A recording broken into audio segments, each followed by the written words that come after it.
Hi guys. तो हम आगे चलते हैं अपने लेक्चर में।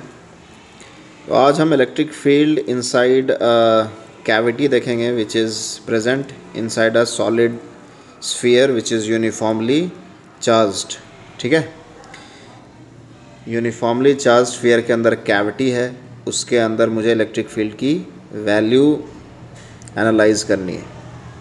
तो पहले तो यूनिफॉर्मली चार्ज स्फीयर जो सॉलिड स्फीयर होता है उसके इनसाइड पॉइंट में इलेक्ट्रिक फील्ड क्या होती है उसकी वैल्यू भी हम देख लेंगे, अभी डिराइव कर लेंगे। ठीक है, तो हमने टॉपिक लिख लिया, ध्यान से चलिए, आराम आराम से हम लोग सब समझते चलेंगे। अभी electric field inside a cavity of a uniformly charge solid sphere. ठीक है, यहाँ पे मैंने एक स्फीयर बना लिया, सेंटर ले लिया, उस पर मैंने प्लस चार्ज दिखा दिया। ठीक है, इस तरीके से आराम आराम से सब समझ लेंगे।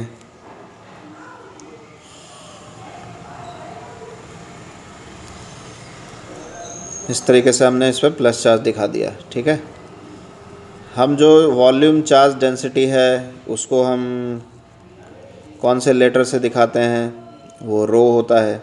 ठीक है, तो electric field inside solid sphere, इसको निकालने की ज़रूरत इसलिए है क्योंकि हम इसी के मदद से हम कैविटी के अंदर इलेक्ट्रिक फील्ड निकाल सकते हैं।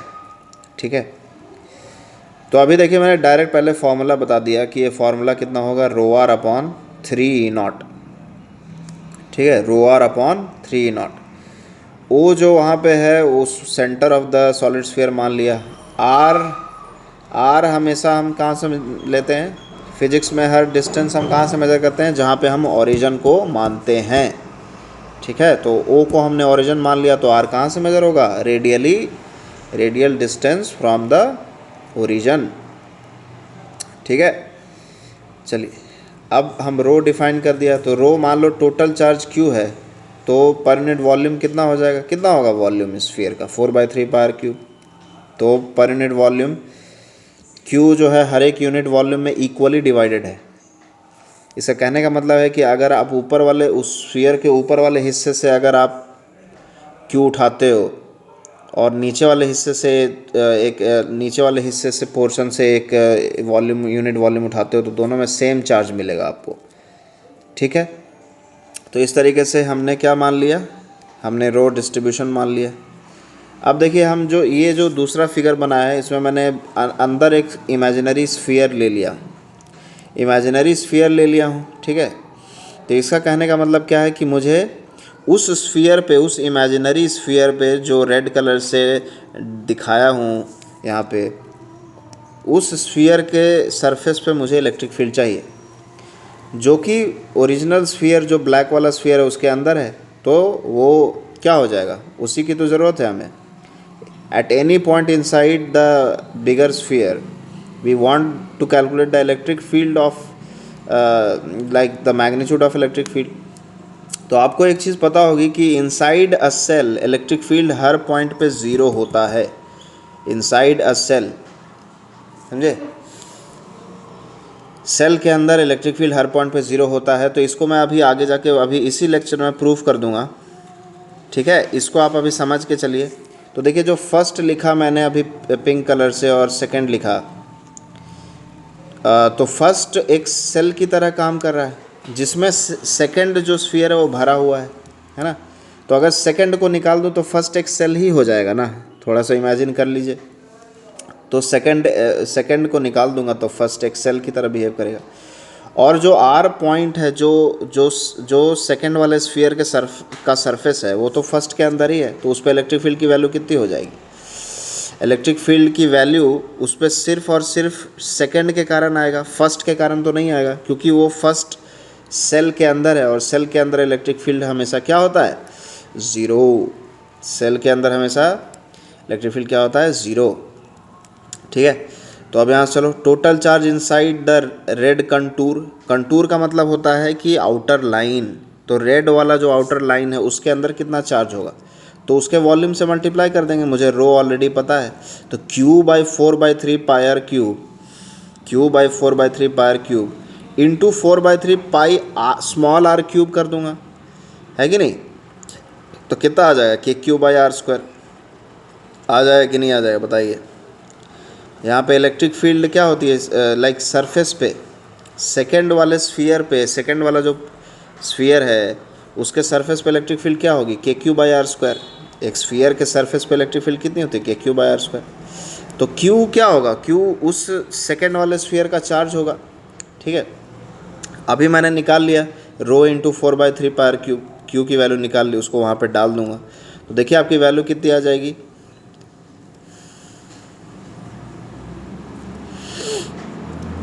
कितनी वैल्यू आ जाएगी, रो 4 पाई K/3। K की वैल्यू आप 4 पाई एप्सिलॉन नॉट लिख सकते हो, K की वैल्यू आप 4 पाई एप्सिलॉन नॉट लिख लो, ठीक है। तो 4 पाई एप्सिलॉन नॉट लिख लोगे, 4 पाई कैंसिल हो जाएगा, ρr/3E0।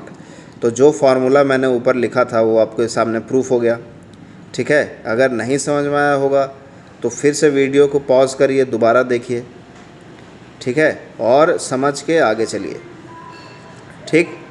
अब यहाँ पे देखिए electric field inside a solid sphere कितना हो गया, ρr/3E0। इस फार्मूले को याद ही कर लीजिए अगर आपको लाइक डेरिवेशन की समझ हो गई है तो वो भी अच्छी बात है।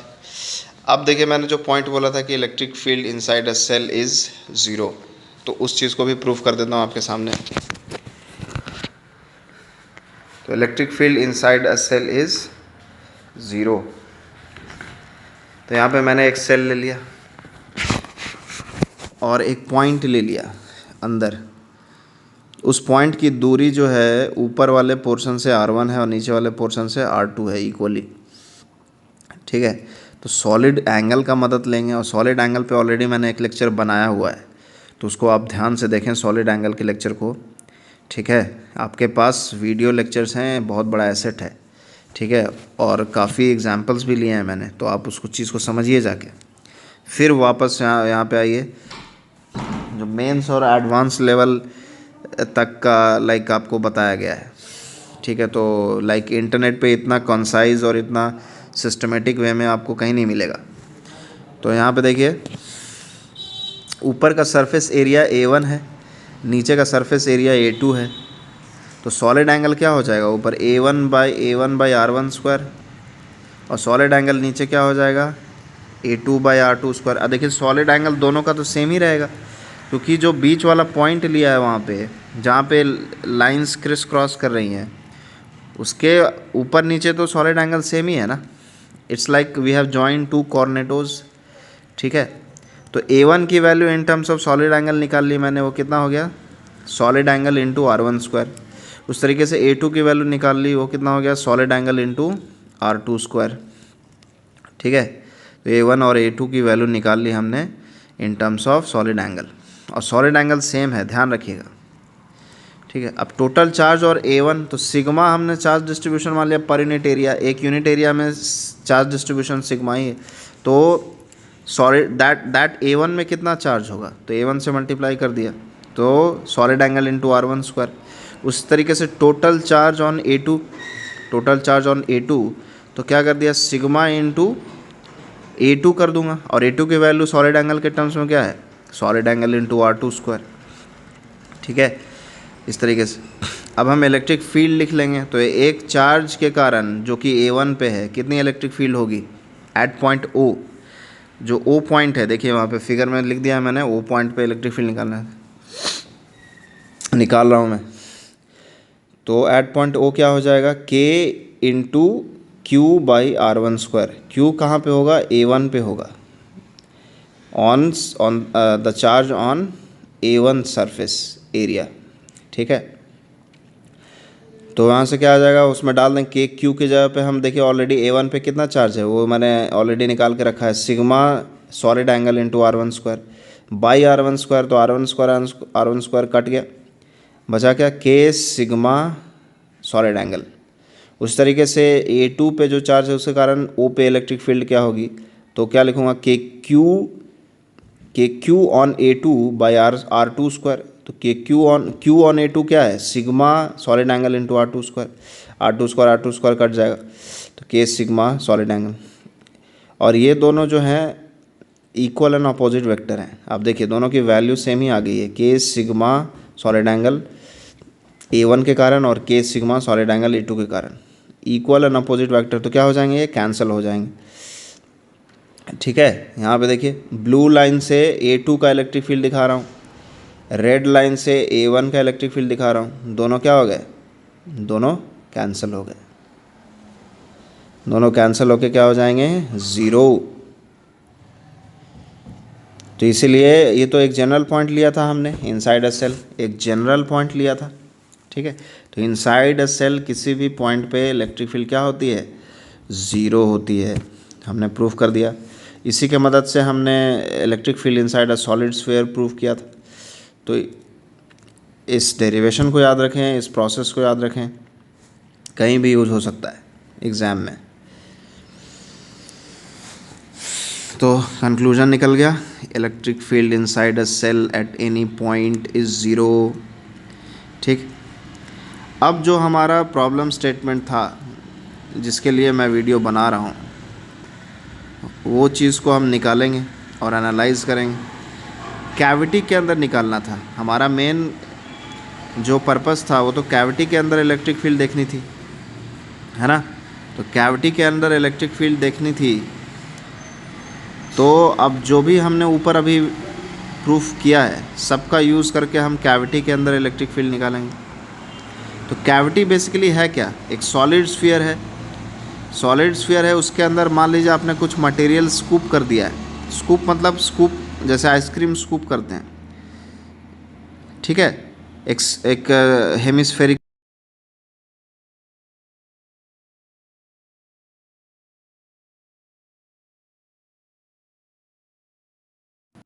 हमारे डेरिवेशन में जो है कैविटी स्फेरिकल शेप की भी होगी। इन जनरल हम किसी भी शेप की कैविटी के लिए इलेक्ट्रिक फील्ड नहीं निकाल सकते हैं। तो हमने कैविटी का लाइक शेप क्या है, स्फेरिकल है। तो उस कैविटी के किसी भी जनरल पॉइंट पे हमें इलेक्ट्रिक फील्ड की वैल्यू चाहिए। अब स्फेरिकल है तो उसका एक सेंटर होगा, तो उसको बोल दिया हमने C2। तो C1 और C2 के बीच में जो डिस्टेंस है उसको बोल दिया मैंने L। डिस्टेंस क्या बोल दिया, L। ठीक है, C2 जो है सेंटर ऑफ कैविटी है, C1 जो है सेंटर ऑफ स्फीयर है। अब हम यहाँ पे वेक्टर नोटिफिकेशन कर देंगे। C1 को हमने ओरिजिन मान लिया है, तो ओरिजिन से एक पोजीशन वेक्टर, जिस पॉइंट पे हम A पॉइंट पे इलेक्ट्रिक फील्ड निकाल रहे हैं, तो A पॉइंट की पोजीशन वेक्टर क्या हो जाएगी, R1 वेक्टर। ठीक है, ध्यान रहे कि हमने किसको ओरिजिन माना है, C1 को। और C2 की पोजीशन वेक्टर क्या हो जाएगी, R3।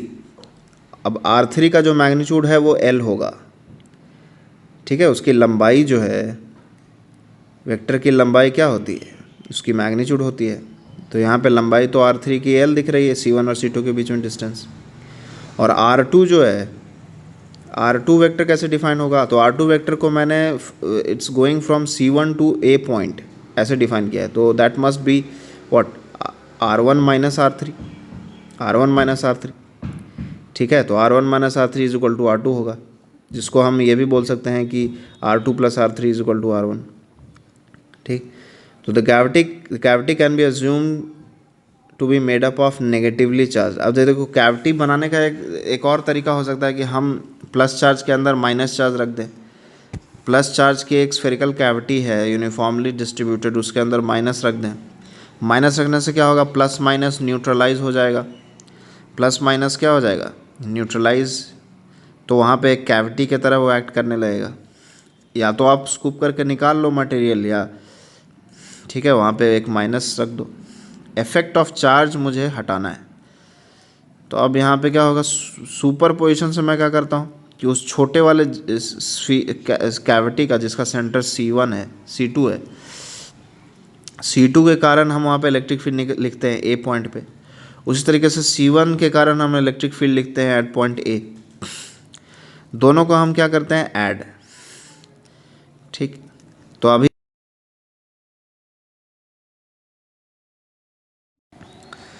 अभी हमने देखा कि एक सॉलिड स्फीयर जो कि यूनिफॉर्मली चार्ज्ड है, उसके इनसाइड पॉइंट पे इलेक्ट्रिक फील्ड की वैल्यू कितनी आ गई थी, रो आर अपॉन 3 E0। और आर कहाँ से मेजर हो रहा था, उसके सेंटर से, जो स्फीयर, जिस स्फीयर के इनसाइड आप निकाल रहे हो इलेक्ट्रिक फील्ड। ठीक है, तो देखो रो आर अपॉन 3 E0 बड़े वाले स्फीयर का लिख दिया, और कैविटी का रो 2 अपॉन 3 E0 लिख दिया। ठीक है, क्योंकि वो भी स्फेरिकल शेप में ही है। अब माइनस क्यों आया, क्योंकि आप देखो चार्ज क्या है, कैविटी किस चार्ज का बना हुआ है, माइनस चार्ज का। तो ऑब्वियसली उसमें फॉर्मूले में जो रो के जगह पे उस साइन के साथ रखना है। अगर पॉजिटिव है तो रो पॉजिटिव होगा, नेगेटिव है तो रो नेगेटिव होगा। ठीक है, तो यहाँ से देखिए क्या कॉमन आ रहा है, रो 3 E0 कॉमन आ गया, R1 माइनस R2 वेक्टर हो गया। अच्छा, R1 माइनस R2 वेक्टर क्या होता है, R3 वेक्टर हो जाएगा। आप देखो यहाँ से R3 vector is equal to क्या हो जाएगा, R1 माइनस R2 वेक्टर। ठीक है, तो R1 माइनस R2 के जगह पे मैं R3 वेक्टर लिख सकता हूँ। R1 माइनस R2 की जगह पे R3 वेक्टर मैं इस तरीके से यहाँ पे लिख सकता हूँ। तो ये हमारा इलेक्ट्रिक फील्ड का वैल्यू आ गया, which is dependent upon R3 vector, and R3 vector is nothing but the vector between both the centres of the cavity and the original sphere, the bigger sphere. ठीक है, तो ये value एक constant value आ गई, क्योंकि R3 का जो magnitude है वो क्या है, L। तो रो एल अपॉन 3 E0 वैल्यू हो जाएगा। मतलब कैविटी के हर एक पॉइंट पे इलेक्ट्रिक फील्ड कांस्टेंट है। इंटरेस्टिंग कंक्लूजन निकल के आया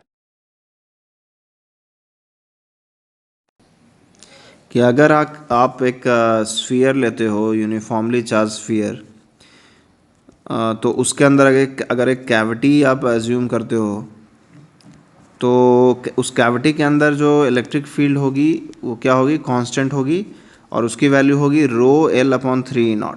ठीक है, और एल की वैल्यू यहाँ पे क्या है, डिस्टेंस बिटवीन देयर सेंटर्स। अब सेंटर के बीच में C1 और C2 के बीच में डिस्टेंस तो चेंज नहीं करेगा, तो वैल्यू क्या आ जाएगी, रो एल अपॉन 3 E0। ठीक है, तो इस चीज़ को याद कर लें कि एक स्फीयर, यूनिफॉर्मली चार्ज स्फीयर के अंदर एक कैविटी होती है, जो कि अगर स्फेरिकल शेप का है तो उसके अंदर उसके अंदर क्या होगा, इलेक्ट्रिक फील्ड क्या होगा, कांस्टेंट होगा, और उसकी वैल्यू क्या होगी, rho L upon 3 E0, where L is the distance between their centres. और यहाँ पे किसकी बात कर रहा हूँ मैं, centre of the cavity and centre of the solid sphere जिसके अंदर कैविटी है।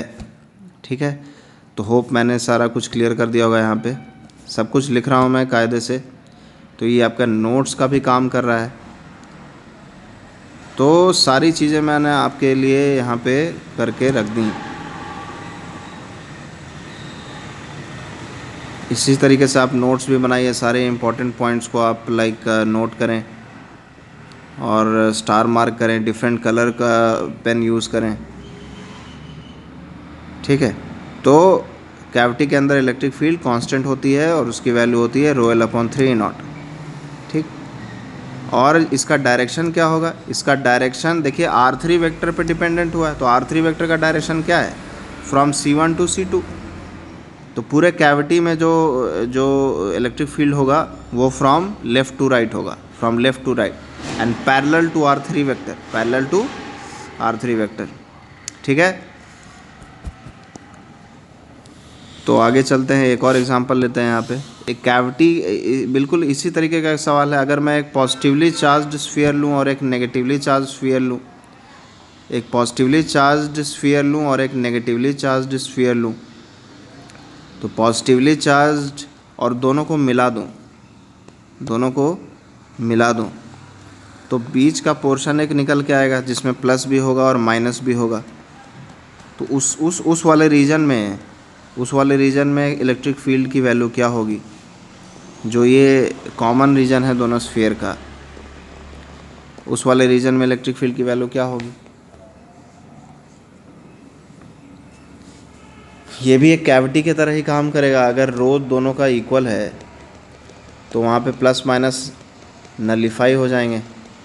बिल्कुल सेम आइडिया जो पिछले डेरिवेशन में था। कि कैविटी हमने कैसे बनाया। कैविटी हमने बनाया एक माइनस चार्ज का छोटा सा स्फीयर ले लिया, तो प्लस और माइनस क्या हो गए, नलीफाई हो गए, तो कैविटी की तरह काम करने लगा। ठीक है, तो उसी तरीके से अब देखिए कैसे बनाया हमने, प्लस प्लस स्फीयर लिया, माइनस स्फीयर लिया, उन दोनों को मिला दिया तो एक कॉमन वहाँ पे रीजन बन गया। अब उस रीजन में मुझे इलेक्ट्रिक फील्ड फाइंड करनी है, तो अगेन हम सेम प्रोसेस फॉलो करेंगे, हम वेक्टर के थ्रू जाएंगे। ठीक है, तो इस डेरिवेशन को याद रखें। और एक्चुअली यही दो केस होता है जो एग्ज़ाम में आता है, लाइक आपके जैसे कि किसी भी इंस्टीट्यूट का जो ऑल इंडिया टेस्ट सीरीज़ होता है, तो उसमें जो क्वेश्चन होंगे वो लाइक मोर और लेस इसी कॉन्सेप्ट्स, इन्हीं दोनों कॉन्सेप्ट से बेस्ड होंगे। तो सारा कॉन्सेप्ट मैं आपको बता दे रहा हूँ, कुछ छूट नहीं रहा है, बहुत ही कॉम्प्रिहेंसिव वीडियो बना रहा हूँ मैं। तो यहाँ पे देखिए ए पॉइंट पे, तो C1 और C2 का अगेन जो बीच में डिस्टेंस होगा वो क्या ले लूँगा मैं, L ले लूँगा। ठीक है, ये R1 वेक्टर डिफाइन कर दिया है, ये R3 वेक्टर डिफाइन कर दूँगा पिछले डेरिवेशन की तरह, और C2 से भी मैं एक R2 वेक्टर डिफाइन कर दूँगा। अब देखो यहाँ पे क्या हो जाएगा, कौन कौन सा वेक्टर का जो ट्रायंगल लॉ के हिसाब से क्या इक्वेशन आ जाएगा, R3 का जो मैग्नीट्यूड होगा वो तो क्या होगा, L ही होगा, पिछले डेरिवेशन की तरह। L is the distance between C1 and C2, centre of the spheres. ठीक है, तो क्या ले सकते हैं हम, R3 का डायरेक्शन क्या होगा, R3, अब मैंने यहाँ पे सेंटर किसको एज्यूम किया है, ओरिजिन किसको एज्यूम किया है, C1 को ओरिजिन एज्यूम किया है, तो R3 का डायरेक्शन क्या होगा, C1 टू C2, वो पोजीशन वेक्टर ऑफ C2 होगा। उसी तरीके से A पॉइंट पे जो जिस पॉइंट पे हम इलेक्ट्रिक फील्ड निकाल रहे हैं उसका पोजीशन वेक्टर R1 होगा। तो हमने क्या डिफाइन किया, एक R2 वेक्टर डिफाइन किया, तो उसको R1 माइनस R2 लिखेंगे। ठीक है, जिधर डायरेक्शन होता है वेक्टर का, और तो जिस पॉइंट पे टर्मिनेट होता है उस पॉइंट से जिस पॉइंट पे ओरिजिन होता है, तो उस पॉइंट से ओरिजिन वाले पॉइंट को घटा देते हैं, तो वो क्या होता है, वो वेक्टर का डिफाइन हो जाता है। तो R3 plus R2 is equal to R1 होगा, या हम क्या बोल सकते हैं, R1 minus R3 is equal to R2, R1 minus R3। ठीक है, अब फिर वही काम कर रहा हूँ मैं, सुपर पोजिशन। तो रो R upon 3 not, again solid sphere जो कि यूनिफॉर्मली चार्ज है, तो उसके अंदर के पॉइंट का इलेक्ट्रिक फील्ड क्या होता है, रो R अपॉन 3 नॉट। जैसे देखिए जो पॉइंट पे हम इलेक्ट्रिक फील्ड निकाल रहे हैं वो दोनों स्फीयर के अंदर ही है, तो एक के लिए रो R अपॉन 3 नॉट हो जाएगा, दूसरे के लिए minus rho R upon 3 not. आपको पता है माइनस क्यों आ रहा है, क्योंकि हमें चार्ज को साइन के साथ रखना है। ठीक है, अब यहाँ से देखिए रो कॉमन, रो दोनों में चार्ज डिस्ट्रीब्यूशन सेम है, तो क्या हो जाएगा, रो अपॉन 3 नॉट कॉमन आ जाएगा, तो R1 माइनस R2 बच जाएगा। अच्छा, R1 माइनस R2 क्या है, R3 वेक्टर है, R1 माइनस R2 क्या है, R3 वेक्टर है। तो अगेन सेम कंक्लूजन आ गया। ठीक है, कि इस तरह के कैविटी में भी इलेक्ट्रिक फील्ड क्या होगी, कांस्टेंट होगी। उसका मैग्नीट्यूड कितना हो गया, rho upon 3 not into L। L क्यों लिख दिया, क्योंकि R3 का मैग्नीट्यूड क्या है, L है। अच्छा, डायरेक्शन भी कांस्टेंट हो गया, डायरेक्शन कहाँ से कहाँ तक होगा, R3 पे डिपेंड कर रहा है, तो R3 जो है फ्रॉम C1 टू C2 है, मतलब कि इलेक्ट्रिक फील्ड किधर होगा, पैरेलल टू R3 होगा और कांस्टेंट होगा पूरे कैविटी में, है कि नहीं। मैंने इन जनरल पॉइंट लिया था, उस पर प्रूव किया, मतलब कि एक अगर इन जनरल पॉइंट पे ये वैल्यू आ रही है तो सारे पॉइंट पे वही वैल्यू आएगी। डायरेक्शन क्या होगा ये दिखा देता हूँ मैं। तो डायरेक्शन देखो पूरे कैविटी में from C1 to C2 parallel to R3 and constant. सबसे बड़ी बात यह है कि कांस्टेंट, तो बहुत ही इंटरेस्टिंग रिजल्ट है, इसको ध्यान में रखें। ये IIT मेंस और एडवांस में तो कहीं ना कहीं दिख ही जाएगा आपको।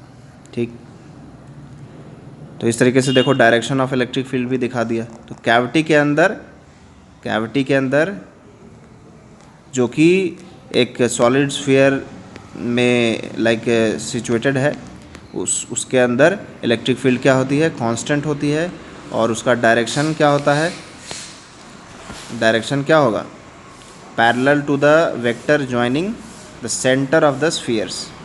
ठीक है, और दोनों कैविटी का रिजल्ट सेम आया है, तो इस चीज़ को ध्यान रखें।